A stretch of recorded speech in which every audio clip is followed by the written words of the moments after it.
New Thought Media Network. We are a global broadcast network of positive music, media, and entertainment, inspiring humanity's evolution along the journey of enlightenment and creating a world of love, peace, empowerment, and prosperity for all. New Thought Media Network. Positively inspiring.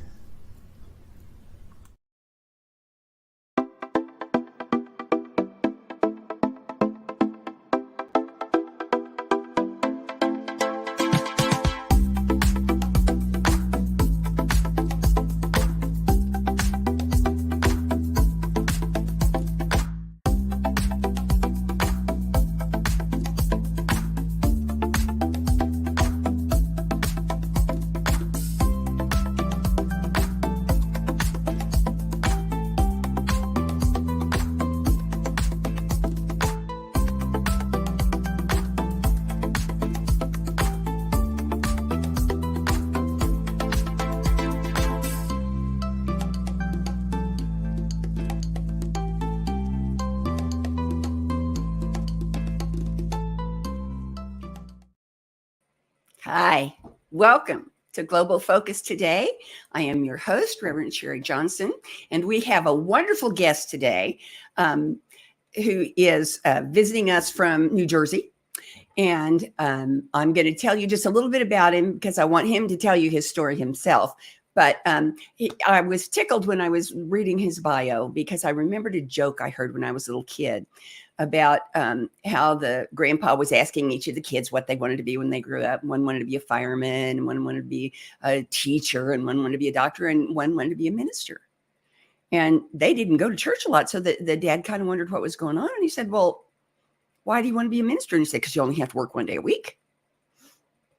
Well, it turns out that's not true, by the way, for those of you who are listening and checking this out to see about being a minister. You do work a lot more than one day a week, especially if your name is Reverend Paul Hoyt and you are the associate minister at the Center for Conscious Living in Morristown, New Jersey. I love to have different ministers here because there's no such thing as the same old minister anymore. Whether they're in a pulpit or whether they're out on the street corner, there's no such thing as the same old kind of minister anymore. So I'm going to bring Reverend Paul in, and we're going to talk about how he became a minister, what he does, why he does it, and all of that good stuff. So please welcome Reverend Paul Hoyt from Morristown, New Jersey. Welcome aboard. Hi, it's wonderful to have you here. Thank you for inviting me. I was excited to say yes. That's I love asking people to be, because they all go, really? I was a little afraid at first that they would go, not a chance, but they don't. They all go, really? So it's really great to have you be here. And I'm just going to dive right in. I've got a whole slew of questions, but I'm good. If I leave out something you want to talk about it anyway. And you can talk as long as you want. You have as long as you need. So we're going to start with the real basics, like why did you become a minister, since we know it's not because you only have to work one day a week. Yes, we know that. The reason I wanted to talk about this is because I had gone through practitioner training, and that was a quantum leap for me. It's a two-year program, and you really expand your consciousness. So I was looking at what to do next. And I really wanted to teach classes. I wanted to develop my own workshops and things like that. And to be honest with you, I took ministerial training to gain credibility. Because I looked at myself and I was like, well, I don't channel, and I don't do Reiki, and I don't do anything special. I don't do anything special. So I felt that I needed something to give me credibility, literally. So when I got into ministerial classes, I recognized that I wanted to bring this new thought to the world. It's worked for me beautifully. It has completely changed my life, and I wanted to bring it to the world. And as ministerial classes went on, at the end of it, Reverend Carroll, who was the founding minister of the Center for Conscious Living, said, what do you want to do with your ministry? And I said, that's it. I want to bring this word. I want to bring Holmes and other new thoughts, beliefs, philosophies to the world. Oh, that's wonderful. It's wonderful that you can do what you feel like you were born to do. Yes. Yes. And so pick one. I mean, it's not like Ernest Holmes only said one thing. What's your all-time favorite Ernest Holmes quote? What's the thing you'd rather teach than anything else? Change your thinking, change your life. That's the one. It's like, and so it is. There it is. But I love. I've co-facilitated Foundations, which is Ernest Holmes' basic class. It's the class in Science of Mind. And it's the first one. Teaches you how to pray, the 5 steps of prayer, teaches you meditation and affirmation. And every time I facilitate it, it's you get to see people come in and they're like, what? And then by the end, it's like the light bulb goes off and they're like, wow, thank you. So that's what I love about this teaching, is that you put their hands on the wheel of their life.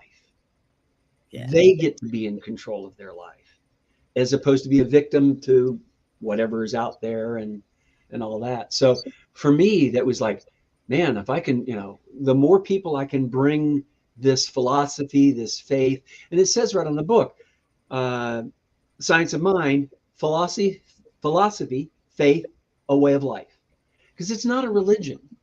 We don't have the dogma that I was trying to get away from when I found Science of Mind. Yep. So a new thought. So, well, I love that too, and so, what's the toughest concept for you to teach? Wow, that's a good question. I think it's not the toughest one for me to teach. I think it's the toughest one for people to get, that our thoughts are creative. And oh my God, I thought I wanted to kill somebody yesterday, and I really don't want them to die. And you know what I'm saying? So the thought of our thoughts being creative is one that we work on a lot, because if our thoughts are creative, then it's all over here. It's not out there. And so much of humanity wants it to be their fault, or the government's fault, or my wife's fault, or somebody's fault outside of my own. And so the concept of you create your own reality, that your thoughts are creative, and what you see out in your life is a result of your thoughts and beliefs. It's a double-edged sword, as I always say. It's good and it's bad. It's bad because you got to take responsibility. It's all yours. And the good thing is, you got to take responsibility, and it's all yours. It's the same thing. But to see somebody catch and ignite the concept and the consciousness of it, it's like, wow. So in Foundations, we have them do 5-step affirmative prayer. Mm-hmm. That's one of the concepts. We let them know the 5 steps. We work with them with the 5 steps, and get them to, each week they've got to do a treatment. Want to just run through those 5 steps right quick, in case there's somebody watching who doesn't know what they are? Yep. First step is recognition. You're recognizing the divine. You're recognizing the power, the love, the peace. It's basically a meditation on what all God is for us. Then we move to unification, which is unifying with the divine, with God. knowing that we are one with all that God is, not a little piece, no, but all that the divine is. And that we are one with the divine and everything else. Then there's the realization of what I want in my life. What do I want to realize in my life? Then there's gratitude, which is the gratitude part is important in that we're thanking the divine for it already having happened. Not thanking, oh, thank you that you did this for poor me and I'm not worthy. It's a gratitude of thank you, God, because I know this is done. I'm thanking the divine for this, for whatever it is my prayers are. And then there's release. And the release is important because we want to let it go and let God. God does the work. All I did is put it into the law, and the law went, yes, here you go. That's it. And the law is an aspect of the divine. It's the creative process or the creative aspect of the divine. And it says yes, no matter what we're putting into it. If we're putting in hate and misery and all that, what shows up in our lives is hate and misery and all of that. Because the creative aspect of the divine is creative. It doesn't have any intelligence out of creation. It doesn't say, are you sure you want to do that? You might want to think about this. And it says yes. And that's the thing that I love about Holmes' expression of the law is it's a law. It happens the same way for everybody. You can't put a positive thought in it and get out a negative result. It works the same way for everyone. And that's what I love about this philosophy is we all are one with the divine. We have that connection. We know that connection, whether we're in tune with it or not. That's what we're doing with foundations in every other class that we're talking about, and opening people up to that they have this connection. And I've said many times on the pulpit, look, test it out in your life. Everything I'm saying, test it out in your life. Look at it. Don't believe just what I'm saying. Look for your connection with the divine, because I want you to be guided by the divine, not by me. I'm guiding you to your own connection with the divine. I can tell you ways I've gotten there, and this is how I've done it, and I do it. But I want you to find your own way. I want you to find your connection with the divine. So that's the thing I love most about Ernest Holmes is that he didn't say, okay, I've figured it all out. All you have to do is swallow this whole and you're done. Yeah. He said, all right, here's what I know. Try it on. Test it. Every single time he said, test it, test it, test it, test it. Yep. Don't take anything on faith. Take it on knowledge. Take it on absolute certainty because you proved it. Yeah. And the faith comes in when you've proved it and you've gone, oh, I get it. I get it. It's shown up like this every single time. Now I can have faith in it. I know that it does this. Yep. So tell me, what's your strongest belief? What's the concept that as long as you've got that, the rest of it doesn't matter all that much? That we are all one with the divine. Yep. Boom, right there. That says it all.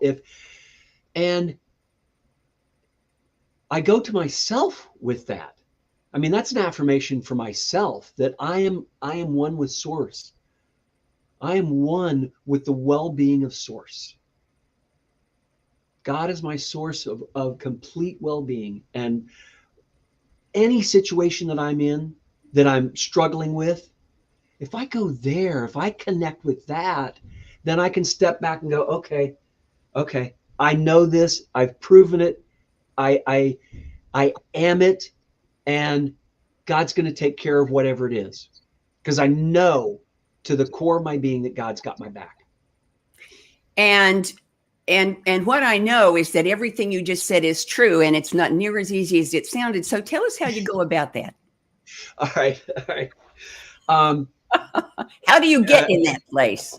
How do you get in spiritual treatment, spiritual mind treatment, affirmation, and meditation, and practicing it every day in every way. Because it takes work, because we're so inundated by the world. It's so, it's so meaty and wonderful, and we just want to have everything. And then we realize, oh, wait a minute, I don't know that I want that. I don't know that I want that. So it's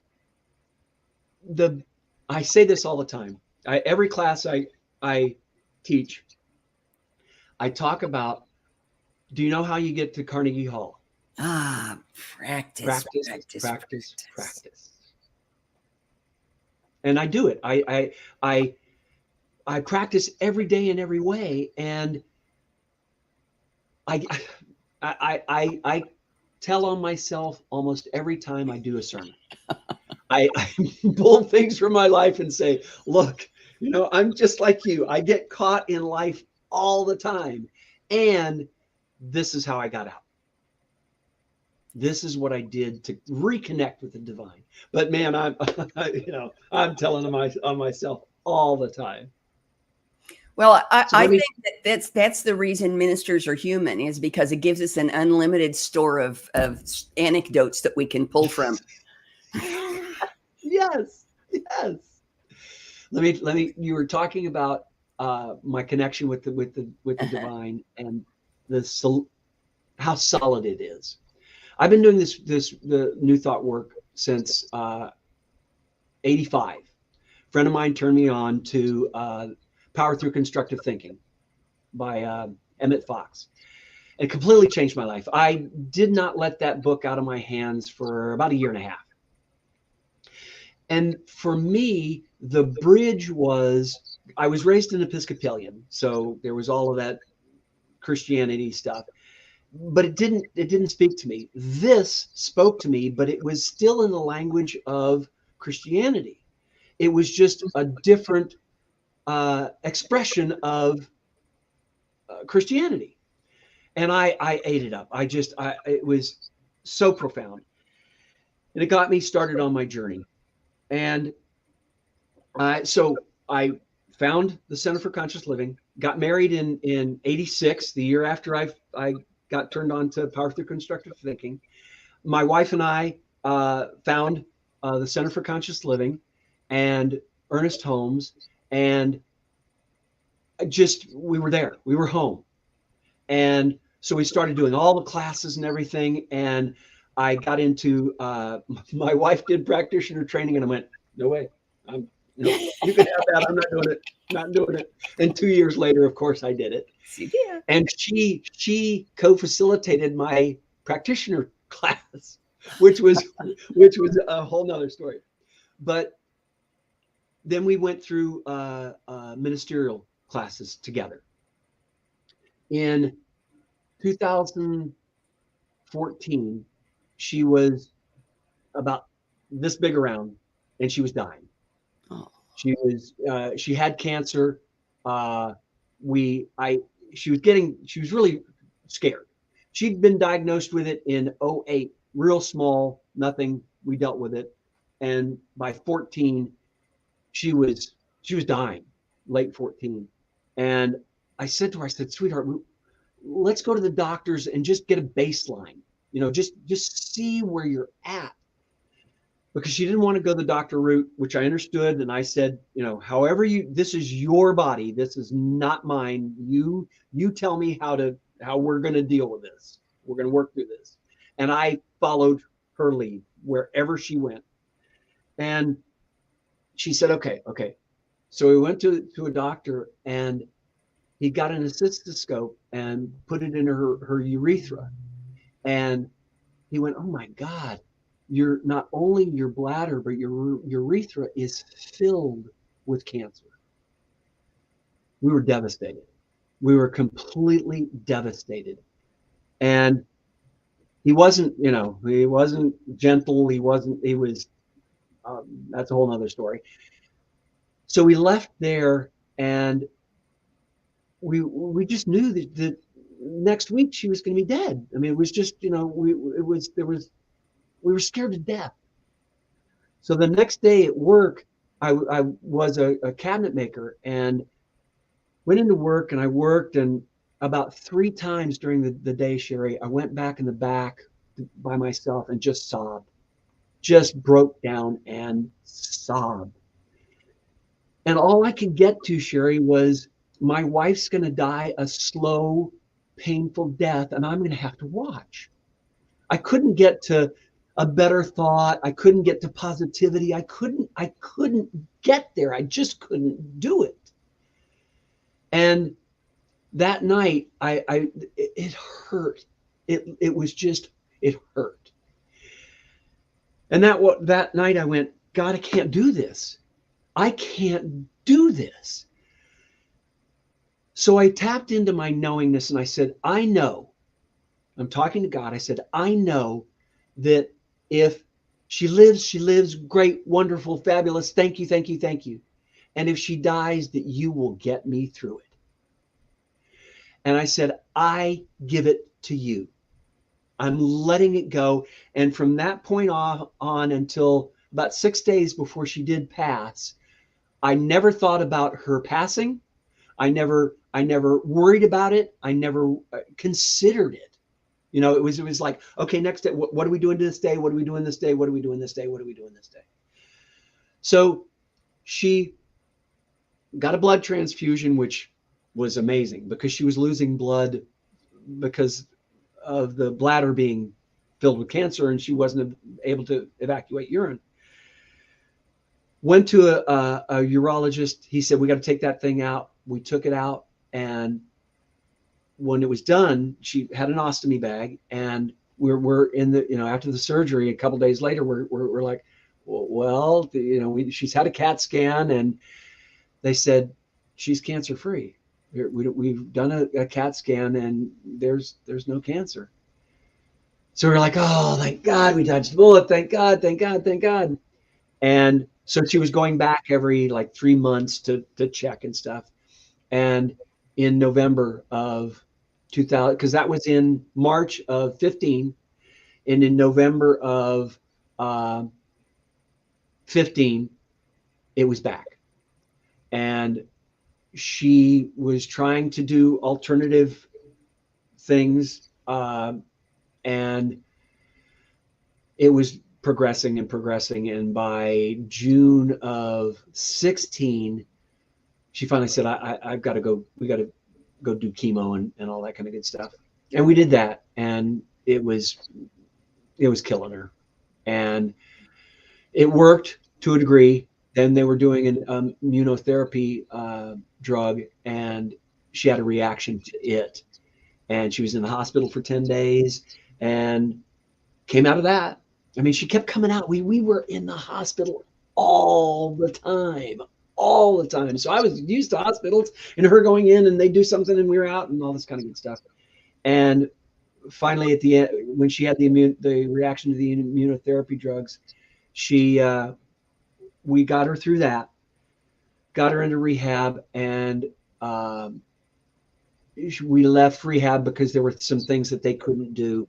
Went into the hospital, and she had a number of strokes, 5 or 6 little, just tiny strokes. And she was a lump on the bed. She could breathe, but that was it. Her heart was working, but that was it. And I decided that she didn't want to live that life. So gave her morphine and allowed her to pass. But it wasn't, I knew and continued knowing that God was going to be there for me. And it was obviously day by day. I wouldn't wish a spouse passing on my worst enemy. I was a mess. I grieved in my own way. I cried just whenever I felt it. I don't care where I was. I was in the shop at one point. I had gone back to work and I was at my bench and I lost it. I just started sobbing at my bench. And then the owner of the shop was kind of like, how do I deal with this? And came over and said, well, why don't you get some water? And I'm, it's like, okay, all right. But I had to grieve. That's how I grieved. I had to let it go. And I went straight back to, I took her position in the, she was co-facilitating practitioner training. And I jumped in right there because I wanted to stay in the conversation of God. I wanted to know that in every minute of the day. And the more I stayed in that conversation, the more I did with CCL, the more I talked and remembered and remembered and remembered, the more I was able to get through the grief and till I'm here now. And I still, I got a great life. I got a great life. And we were at the Anton conference. Sharri and I were at the Anton conference, and they had a labyrinth, and I went on the labyrinth. And I've been working diligently on my relationship with my wife that is passed, and trying to figure a lot of things out. And also, I wanted to work on what I finally got to, Sharri, after 4 years of working on my relationship with my wife, and started working on me. I finally got to the idea in me that I'm not good enough. And when I got to that, I went, oh my God. It showed up in my marriage, my 30-year marriage, and the relationship before that, and the relationship before that, and the relationship before that, and in my relationship with my original family. I could see it. It was just like, once I got the thought, it was like boom, boom, boom, boom, boom, boom, boom. Like, oh. So I've been working on that so that the next relationship I have, I'm not carrying all the baggage and all the stuff from all of those relationships into the next relationship. So that I'm working, because as Bill Marcioni says, it's an inside job. Boy, I'll say. It's all over here. So that's what I've been doing for the last 6 years. So are you teaching relationship classes? I am not. That would be. Well, I taught college for 35 years. And the thing that I learned from that is that we teach what we need to know. Yes. So that's why I'm asking, are you teaching relationship classes? That's a good idea. Thank you. Thank you for that. That's one of my favorite quotes from Illusions. We teach best that which we most need to know. So the long answer to this is I go to God. That's my go-to thing. I've it's funny, I was thinking about this before the interview. For the longest time, I got really scared and concerned about the talks on Sunday. And so I'd study, I'd have a million books, a million quotes, and okay, well, this is what I'm going to do. And I never wrote out my sermons or my talks. I had an idea of what I wanted to talk about. I'd start talking and then I'd get out of the way. I had the concepts and stuff, and then I let the divine flow through. And there have been many times when I wanted to do a particular quote and it was like, nope, don't do that. Say this, remember this. And it's like, so when I finally got the idea that, that God's doing it, then it was like, oh, and I realized I've never been left out in the cold. When before Sunday, I always had an idea. Something came to me, a quote, a reading, something came to me to do the talk. And then it was like, oh, once I thought about the idea, oh, well, I can say this, and Ernest says this, and this, and it all came together. So I don't worry anymore about the talks. Well, I, and I just, you can always tell when you got out of the way and let God do the talking, because somebody comes up to you after the service. It never fails. Somebody comes up to you after the service and say, "Oh, I just loved when you said yada yada yada. You were talking straight to me," and you have absolutely no memory of having said whatever it was they no. heard. I don't think there's a minister on earth who hasn't had that experience. Yes, it's absolutely true. Yep, and it's comforting. One of the questions I was going to talk about was when do I most feel connected? I was just getting ready to ask you that very question. Thank you. And that's when I feel most connected, is when I'm doing the talk, because I've already done prayer. I've already prayed to get out of the way and let the divine flow through, and I'm comfortable with the expression, and it's like, get out of the way and let God. So let go and let God. So that's where I'm most comfortable. That's when I'm that, and when I'm teaching class, because the same thing. I'm getting out of the way. When somebody asks something, it's kind of like, okay, all right, what does God want to say? Because it's probably different from what I might say. And so I can step back, and the divine goes, okay, how about this? And it's not God saying, hey, yes, do this. It's a thought will come into my mind. Oh, I can relate this story, or or whatever. And it feels so good to not have the responsibility. You know what I mean? It's To be in nice the to go, flow. yes, in the In the flow. flow. It's Yep. in the flow. And you know it. You know when you're in the flow. Oh, you do. You do. And it doesn't matter that you're not going to remember what you said. It doesn't matter Right. at all. All that matters is that it got said. Right. Yep. That's it. So there was something in the bio you sent me that just reached out and grabbed me. So I have to ask, because I'm so curious. Before I ask these are the questions I ask everybody questions. What is an autobiography in 5 chapters? I'm so glad you asked this, because I've used it. It's from the foundations class. Okay. And it's brilliant because it shows our progression of thought, and it shows our perspective from the divine. All right. Okay. So we have no idea. It's unauthored. Have no idea who wrote it, but it is brilliant. So an autobiography in 5 chapters. Chapter 1. I walk down the street. There's a deep hole in the sidewalk. I fall in. Yes. I'm lost. I'm helpless. It's my fault. It's not my fault. But it takes me forever to find my way out. Chapter 2. I walk down the same street. There's a deep hole in the sidewalk.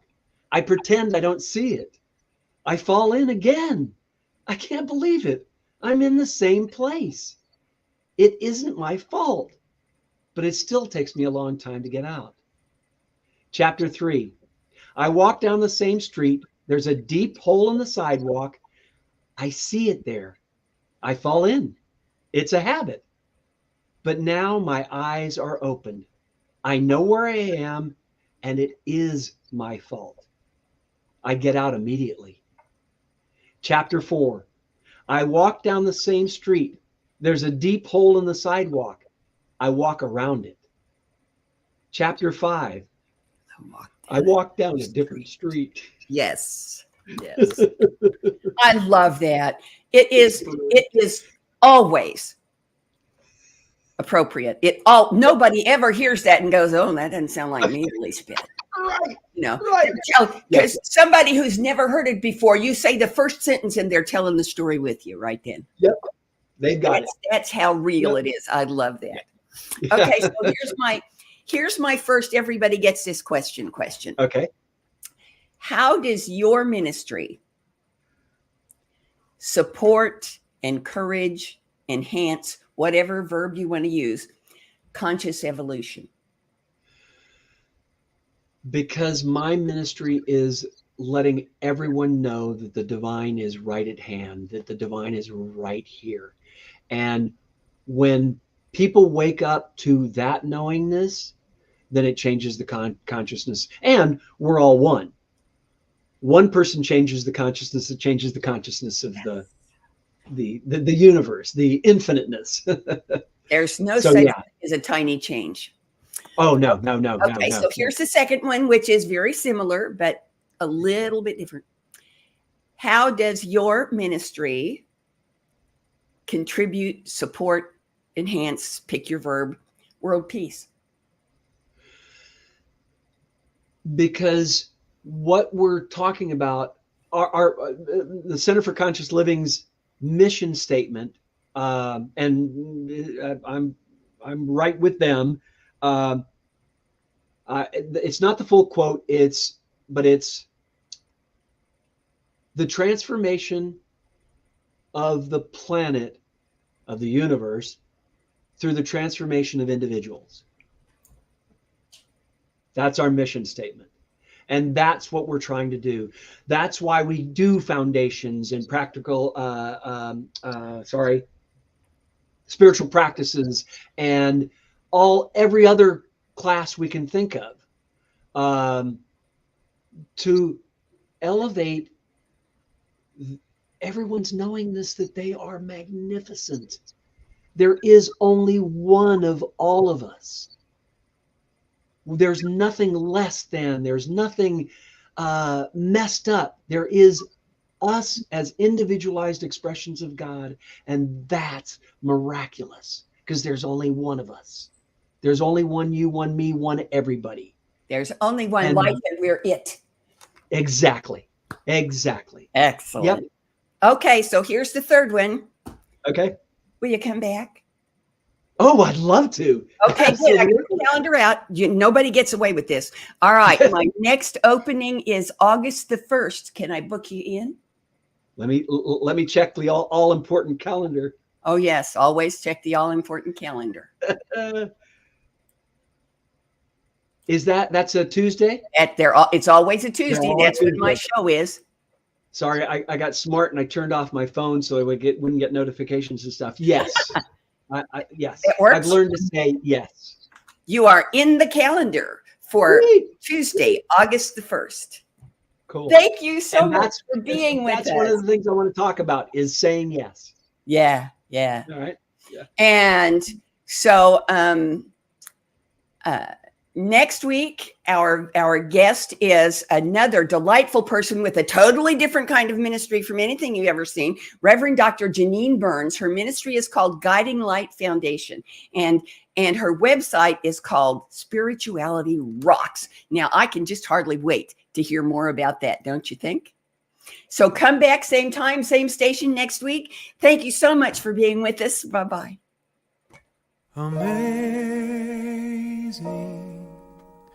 Amazing, you will do amazing things. Amazing, amazing.